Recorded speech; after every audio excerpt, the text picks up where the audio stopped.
দেখুন এটা ঠিক কতটা সুন্দর হয়েছে। এটা আমি টক ঝাল মিষ্টি আমচুর পোস্ত বানিয়েছি। নমস্কার বন্ধুরা, আমি দীপিকা কিচেনে আপনাদের সবাইকে স্বাগত। আজ আমি আপনাদের ঝাল ঝাল টক টক মিষ্টি মিষ্টি আমচুর পোস্ত বানিয়ে দেখাবো। আজ আমার ভিডিওটা নতুন ভিডিও পেতে অবশ্যই সাবস্ক্রাইব করে রাখবেন, যাতে আমার নতুন ভিডিওগুলি আপনাদের কাছে সবার প্রথমে পৌঁছে যায়। আর আমি এই ঝাল ঝাল টক টক মিষ্টি আমচুর পোস্তটা কীভাবে বানালাম চলুন আপনাদেরকে দেখিয়ে দিই। আর অবশ্যই লাইক করতে ভুলবেন না।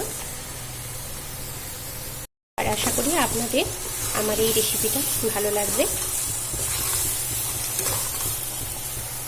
এটা কিন্তু ভাত খিচুড়ি এই দুটো খাবারের সাথে কিন্তু খুব সুন্দর লাগে খেতে।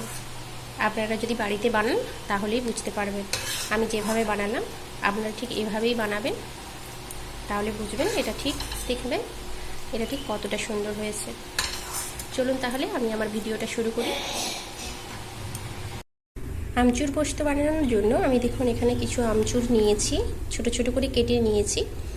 বড় থাকলেও অসুবিধে নেই। এগুলোকে ভালো করে ধুয়ে জলে ভিজিয়ে রেখেছি। আমি প্রায় 10 মিনিট মতো জলে ভিজিয়ে নিয়েছি। এবারে কড়াতে তেল দিয়ে তেলটা গরম করে নিয়েছি। আমি এখানে ফোড়নের জন্য দেব শুকনো লঙ্কা।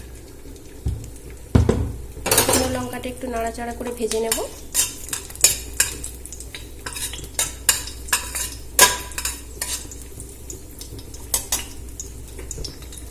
শুকনো লঙ্কাটা ভাজা হয়ে গেলে আমি এখানে আমচুরগুলো দিয়ে দেব। লঙ্কাটা ভাজা হয়ে গেছে, এবার আমি এর মধ্যে আমচুরগুলো দিয়ে দেব। জলটা ঝরিয়ে দেব। জলটা ভালো করে ঝরিয়ে আমচুরগুলো দিয়ে ভেজে নেব।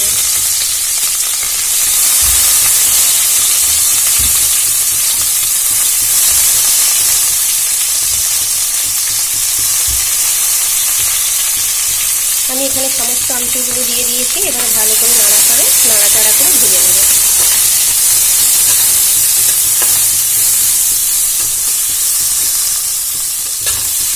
একটু ভালো করে কষিয়ে নিতে হবে, তাহলে এর টেস্টটা খুব সুন্দর হয়। আগে যদি কষানো হয় তাহলে টেস্টটা কিন্তু খুব সুন্দর হবে।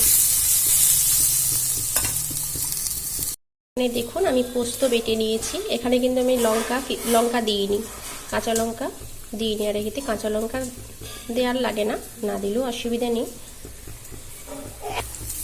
দেখুন আমচুরটা খুব ভালো মতো ভাজা হয়ে গেছে। এবারে আমি এর মধ্যে পোস্তটা দিয়ে দেব।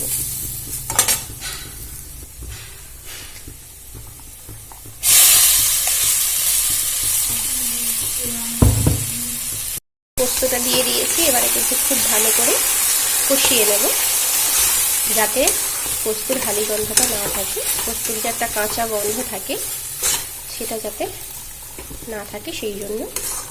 আর আপনাদের কাছে আরেকটা টিপস দিয়ে রাখি, যদি আপনাদের কাছে পোস্ত কম থাকে সেক্ষেত্রে সাদা তিল দিয়েও এটা বানানো যায়। মানে পোস্তর সাথে সাদা তিলটা একসাথে বেটে আপনারা এই আমচুরটা বানাতে পারবেন। তাতেও কিন্তু টেস্টটা একই রকম থাকবে, খুব একটা তফাৎ হয় না।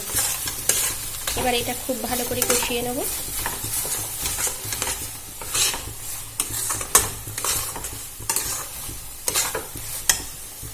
এখন এর মধ্যে পোস্তর ধোয়া জলটা আমি দিয়ে দেব, দিয়ে আবারও ভালো করে কষিয়ে নেব। খুব ভালো করে কষিয়ে জলটা দিয়ে দেব। আমি আরেকটু কষাবো।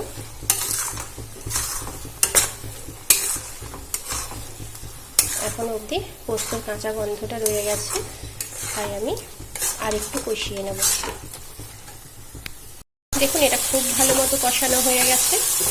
এবার আমি এর মধ্যে দিয়ে দেবো জল। জলটা খুব বেশি দেওয়ার দরকার নেই, পরিমাণ মতো দেবেন, কারণ এটা তো শুকনো শুকনো হবে, তাই সে মতো দেবেন। এর মধ্যে চিনি দেব, তাই তখন আরও অনেকটা জল বেরিয়ে যাবে, জল জল হয়ে যাবে এটা। তো সেক্ষেত্রে খুব বেশি পরিমাণ দেওয়ার দরকার নেই। এবার এর মধ্যে আমি দিয়ে দেব পরিমাণ মতো নুন।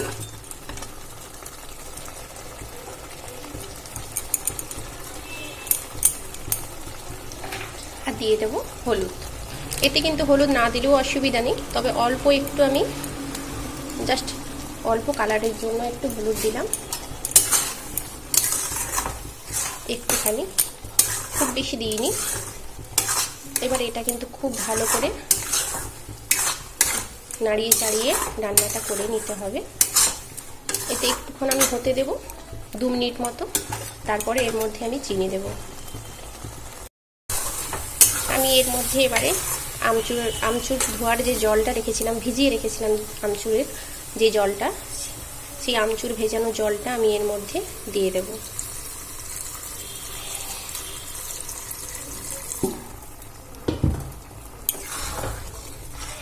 ভালো করে মিশিয়ে নেব,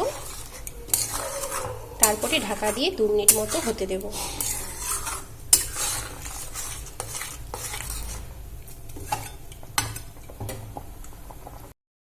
আমি প্রায় এটা 2 মিনিট মতো হতে দিয়েছি।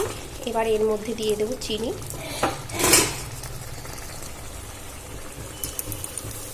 আপনারা কিন্তু টক ঝাল যেরকম মিষ্টি খাবেন সে মতো দেবেন, এটা কিন্তু টক ঝাল মিষ্টি হয়, তাহলে কিন্তু খেতে খুব ভালো লাগে। তো আপনারা যদি মিষ্টি মিষ্টি খেতে চান তাহলে একটু চিনির পরিমাণটা বেশি দেবেন, আর যদি টক ঝাল মিষ্টি এরকম খেতে চান তাহলে সে মতো একটু টেস্ট করে চিনিটা দেবেন। আমি এটা আবারও খুব ভালো করে রান্না করে নেব। দেখুন এটা কিন্তু খুব ভালো করে রান্না হয়ে গেছে, দেখুন শুকনো শুকনো হয়ে গেছে। আমার রান্নাটা প্রায় কমপ্লিট।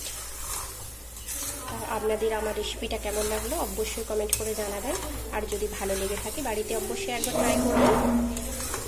সবাই ভালো থাকবেন, সুস্থ থাকবেন, নমস্কার।